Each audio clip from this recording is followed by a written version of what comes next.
Hello my dear friends, कैसे हैं आप लोग। Welcome the back and back the welcome. आज का जो इंटरेस्टिंग टॉपिक है वो हमारा है बॉयफ्रेंड और गर्लफ्रेंड के ऊपर, जो एक इंटरेस्टिंग टॉपिक आपके और हमारे लिए बनने वाला है। ये इंटरेस्टिंग टॉपिक इतना इंटरेस्टिंग होने वाला है जिसमें बहुत से राज जो काफी गड़े हुए थे आज उन्हें निकाला जाएगा, आज उन्हें खोदा जाएगा। आप और हम मिलकर उन राज को खोदेंगे और एक वीडियो के साथ साथ मैं आपको एक ऐसी कहानी सुनाऊंगा जिसमें आपको यकीन हो जाएगा कि जिसको ब्लैकमेल किया जाता है तो उसका समाधान भी कैसे किया जाता है, या फिर यदि वो समाधान नहीं करता तो उसका हर जगह से कैसे भुगतना पड़ता है। सबसे इंपॉर्टेंट बात तो आप जान लीजिए कि आपकी हिम्मत बहुत ही ज्यादा जरूरी है। यदि आपकी हिम्मत नहीं होगी तो आप एक छोटे से नजरिए से नहीं बल्कि किसी भी तरह से आप ब्लैकमेल हो सकते हैं। शुरुआती समय से हम बात करते हैं, जब भी आपकी इस रिश्ते में एंट्री होती है, आखिर ऑब्वियसली बात है तूने मारी एंट्री यार, पर इसमें घंटियां एंड टाइम में आकर जब बजती है, एंड टाइम में आकर इसमें फिर घंटियां बजती है। जब एंट्री होती है तब तो इसमें शुरुआती टाइम में बड़ा ही आनंद का अनुभव होता है, लेकिन जब बात एंड तक पहुंच जाती है तब जाकर इसमें घंटियां बजना शुरू हो जाती है। ये घंटियां कोई गर्ल्स के द्वारा भी बजाई जा सकती है या किसी बॉय के द्वारा भी बजाई जा सकती है।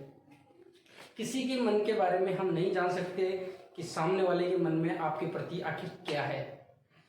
जब आप शुरुआती टाइम में रिलेशनशिप में आते हैं या आना शुरू करते हैं तो आपकी धीरे धीरे ऑनलाइन के माध्यम से ऑफलाइन भी बातचीत होना शुरू करती है। आप मुलाकात भी करते हैं और बातचीत करते करते आप इतने उसमें व्यस्त हो जाते हैं, आप इतना सामने वाले के ऊपर ट्रस्ट कर लेते हैं, विश्वास बना लेते हैं अपना, कि आप उसे अपने फोटोज, वीडियोस या फिर वीडियो कॉल के माध्यम से ये पर्सनल चीजें आखिर आप उन्हें शेयर करने लग जाते हैं।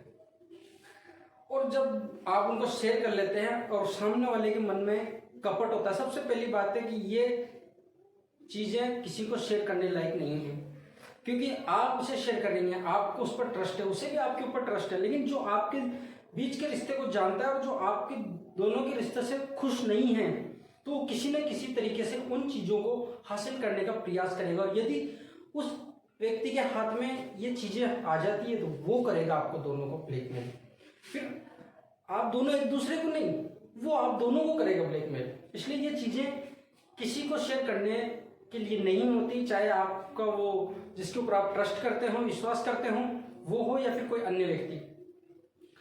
तो सबसे पहली बात तो यह है कि ये चीजें ना तो शेयर करें और ना ही किसी को शेयर करने के लिए राय दें। तो जब आप ऐसी चीजों को शेयर कर देते हैं और सामने वाले के मन में कपट होता है, आपको धोखा देने के लिए उसके मन में कोई विचार होता है, तो वो इन चीजों को सेफली सेव कर लेता है अपने फोन में, लैपटॉप में, पीसी में, किसी के भी माध्यम से वो सेव कर लेता है। और जैसे जैसे आपके रिलेशनशिप 1 साल, 2 साल, 3 साल या उससे भी ज्यादा चलता है और जब टाइमिंग आती है एंडिंग की, तो एंडिंग टाइम में या तो आपकी तरफ से या फिर किसी और दूसरे सामने वाली पार्टी की तरफ से जब भी रिश्ते की एंडिंग की जाती है तो एंडिंग के समय आता है ये जो आपके द्वारा जो वीडियो और फोटो वगैरह जो सेंड की गई थी ना, उनको निकालने का टाइम। जो गड़े हुए मुर्दे शुरुआती टाइम में जो गाड़े गए थे, अब उन्हें खोदने की बारी आती है और वो सामने वाला उन्हें खोद कर रिश्ते की समाप्ति के बाद आपको कॉल करता है। और जब वो कॉल करता है तो आपको धमकाता है या आपको कुछ करने के लिए कुछ आर्ग्यू करता है आपसे कि आप ये करो या वो करो, या किसी भी एवरीथिंग कुछ भी करने के लिए आपसे कहता है, या पैसों की डिमांड करता है, तो वो कुछ भी कर सकता है। तो सबसे आपका पहला कदम होता है आपको डरना नहीं है। क्यों? क्योंकि यदि आप डरेंगे और उससे कहेंगे कि आप ऐसा मत करो, ये करना गलत है या वगैरह वगैरह, तो इससे क्या है, उससे एक तरह से हिम्मत आती है। आपको ऐसा नहीं है, आपको बड़ी हिम्मत से उससे बात करनी है और आपको उसे इतना फोर्स करना है कि आप बिल्कुल भी घबरा नहीं रहे हैं, बल्कि आपके जो बोलने का नजरिया है वो इतना मजबूत होना चाहिए कि उसकी आंखों में डर होना चाहिए। और हालांकि अगर वो आपके साथ रिलेशन में रहा है 2 साल 3 साल 4 साल, तो आप इतना उसे समझ चुके होंगे कि वो किस तरह का व्यक्ति है। तो सबसे पहले तो जब भी ऐसा होता है, या फोन के माध्यम से आपको बताएगा, या किसी चैटिंग के माध्यम से, या वीडियो कॉल के माध्यम से, या किसी भी माध्यम से, या फिर वो पर्सनली आपसे मिलकर आपके सामने आकर आपसे इस बात के बारे में चर्चा करें कि आपके कुछ वीडियोस फोटोज वगैरह जो मेरे पास हैं उन्हें मैं वायरल कर दूंगा, तो आप उसकी एक छोटी सी क्लिप बना लीजिए, या जो आपको वो फोन करता है तो उसकी रिकॉर्डिंग तैयार कीजिए, या ऑडियो भी हो सकती है, वीडियो भी हो सकती है, जो आपको चैटिंग के द्वारा कर, तो उसकी चैटिंग का स्क्रीनशॉट वगैरह, या उसकी चैटिंग को डिलीट ना कीजिए, वैसे की वैसे उसे रहने दीजिए, और एक प्राइवेसी में के माध्यम से रखिए, जो एक सेफ लॉक होता है उसके माध्यम से रखिए, ताकि कभी ना कभी उसका मिलने वाला भी उस चैटिंग को डिलीट ना कर सके।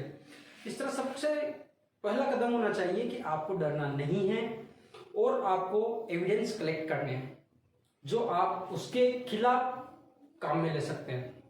और उसके बाद में जब आप एविडेंस भी कलेक्ट कर लेते हैं, और एविडेंस कलेक्ट करने के बाद फिर आप उससे जब भी बात होती है तो आप उसे पहली दफा तो समझाइए। यदि फिर भी वो समझ नहीं आता तो आप ऐसा कीजिए कि जब आप एफआईआर करवाएंगे, सबसे पहले तो सबसे पहली जिम्मेदारी तो आपकी बनती है आपके गार्जियन के प्रति। एफआईआर करवाने से पहले आप अपने गार्जियन को जाकर बताइए, जिस परिस्थितियों से आप गुजर रहे हैं उन परिस्थितियों के बारे में आपके गार्जियन को पता होना चाहिए। आप अपने गार्जियन को जाकर बताइए कि आप किन परिस्थितियों से गुजर रहे हैं। और जब आपके गार्जियन आपको डांटेंगे भी, सही हो सकता है पिटाई भी लगा सकें, तो उसके बाद में गार्जियन होते हैं, आपके माता पिता वो किसी भी परिस्थिति में आपका साथ नहीं छोड़ने वाले। हालांकि उनकी नाराजगी एक तरह से जायज है, पर वो आपका साथ नहीं छोड़ेंगे। और वो जब आपके साथ हैं तो आपको किसी चीज से डरने की जरूरत नहीं है। आप जाकर एफआईआर दर्ज करवाइए। एफआईआर दर्ज आपको हनी ट्रिप के नाम से करवानी है। ये भी एक शब्द होता है जिसे, हालांकि ऐसे जो अपराध होते हैं इन्हीं में काम में ले जानते हैं। हनी ट्रिप क्या है? हनी ट्रिप एक सोची समझी साजिश होती है जिसके तहत किसी इंसान से राज उगलवाए जाते हैं, या कोई खुफिया या उसकी व्यक्तिगत जानकारी निकाली जाती है। इसमें इंसान को अनैतिक या अवैधानिक शारीरिक संबंधों के फेर में उलझाकर उसे दुनिया के सामने लाने की धमकी दी जाती है। जैसा कि आपने देखा कि हनी ट्रिप क्या है, आप इस शब्द का प्रयोग कीजिए ताकि जब आप थाने में एफआईआर करने जाएं तो आपकी द्वारा की गई जो एफआईआर है उसके ऊपर पकड़ की जाए। सबसे इसमें हालांकि जो भी प्रक्रिया है, आपकी एफआईआर आपको धमकाने से लेकर आपकी एफआईआर तक जो भी आपने एविडेंस कलेक्ट किए हैं वो भी आपके बहुत ज्यादा काम आने वाले हैं। लेकिन इनमें सबसे इंपॉर्टेंट बात यह है कि आपकी हिम्मत। यदि आपकी हिम्मत नहीं टूटती तो आप किसी भी मुसीबत का सामना आसानी से कर सकते हैं। इसी से जुड़े हुए एक केस के बारे में हम बात करते हैं। हरियाणा का एक लड़का था जो किसी लड़की के साथ 7 साल तक रिलेशनशिप में रहा, और रिलेशनशिप में रहने के बाद लड़के का विवाह कहीं अन्य स्थान पर तय कर दिया गया, और लड़की ने उसे ब्लैकमेल किया। तो उसमें लड़का अपने हिम्मत से इतना टूट चुका था कि लड़के ने शुरुआती टाइम में 2 लाख, उसके बाद में जब लड़की की दोबारा आर्ग्यूमेंट हुई, दोबारा लड़की ने कहा तो लड़के ने दोबारा 2 लाख के बाद में 3 लाख, और 3 लाख देने के कुछ ही महीने बाद लड़के ने 5 लाख रुपए, ऐसे कुल मिलाकर 3 टुकड़ों में लड़के ने 10 लाख रुपए उस लड़की को भेज दिए। लेकिन जब लड़के की सहनशीलता की शक्ति आखिर पार हो गई, तब लड़के ने अपने गार्जियन से बात की। लड़का एक गवर्नमेंट सर्वेंट था, लड़की भी एक गवर्नमेंट सर्वेंट थी। तो लड़के ने अपने गार्जियन से बात की, अपने दोस्तों के साथ शेयर किया, तब उससे उस लड़के को एक सही राय मिली, और सही राय मिलने के साथ लड़के ने थाने में जाकर एफआईआर की, और उस लड़की को जिसने ये अपराध किया था उसे दंडित किया गया। ऐसे अपराध में आपको कानून में इसका प्रावधान किया गया है कि 7 साल तक की सजा दिलवा सकते हैं आप ऐसे व्यक्ति को। इसलिए यदि उस लड़की द्वारा शुरुआती टाइम में हिम्मत की जाती तो उसे के साथ इतना बड़ा फ्रॉड नहीं होता।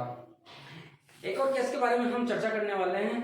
यह मामला है उत्तर प्रदेश का, जिसमें एक लड़का और लड़की काफी लंबे समय तक रिलेशनशिप में रहते हैं। लड़के का विवाह कहीं अन्य स्थान पर तय हो जाता है और वो लड़की से स्पष्ट मना कर देता है। इसमें दोनों की कंसेंट थी रिश्ते के शुरुआती टाइम में, और रिश्ते के जब एंडिंग टाइम आता है तब भी दोनों की कंसेंट थी। पर एंडिंग के टाइम लड़के द्वारा कुछ ऐसे शब्द बोल दिए जाते हैं जिनसे लड़की को दुख होता है, और लड़की अपने मन में ठान लेती है कि यदि मैंने इतना टाइम वेस्ट किया है, इतना टाइम निकाला है, तो मैं इस टाइम को आगे बढ़ाकर इस टाइम को आखिरी लाइफ टाइम तक लेके चलूंगी। अगर मैं इतना टाइम साथ गुजारा है तो मैं लाइफ टाइम साथ ही गुजारूंगी।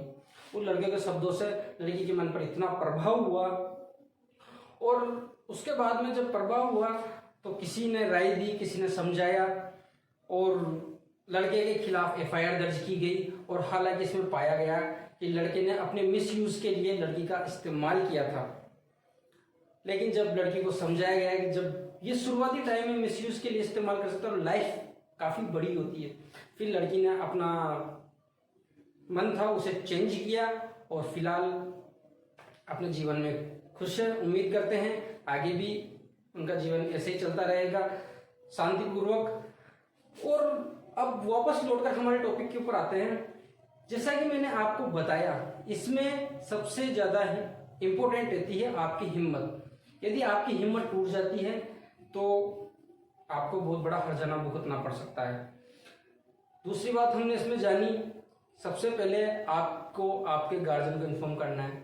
दूसरी FIR दर्ज करनी है। उसी के साथ जो आपने एविडेंस कलेक्ट किए, एविडेंस कलेक्ट करना इज वेरी इंपॉर्टेंट। क्यों? क्योंकि ये एक अपराध एक ऐसा है जिसमें यदि एविडेंस ना हो तो FIR करने का कोई मतलब नहीं है। और यदि एविडेंस को कलेक्ट करने के लिए टाइम चाहिए, और इसमें टाइम में कुछ भी हो सकता है। यदि एक तरह से ये भी देखते हैं, यदि वो वीडियो वायरल कर देता है तो अब क्या होगा।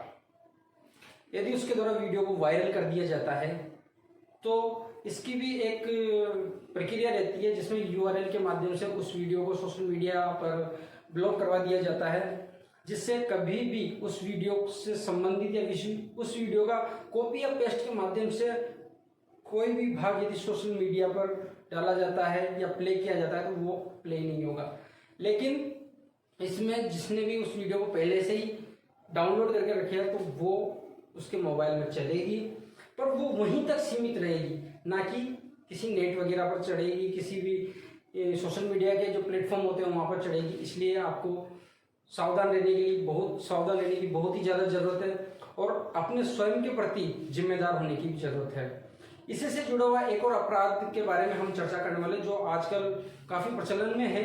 फेसबुक के माध्यम से वीडियो कॉलिंग, व्हाट्सएप के माध्यम से वीडियो कॉलिंग, और फिर उसको एडिटिंग करके फिर ब्लैकमेलिंग। तो इसके ऊपर मैं एक स्पेशल वीडियो लेकर आऊंगा, इसलिए आप बने रहिए हमारे साथ। अब दीजिए मुझे इजाजत, मिलते हैं अगले सेशन में। जय हिंद, जय भारत।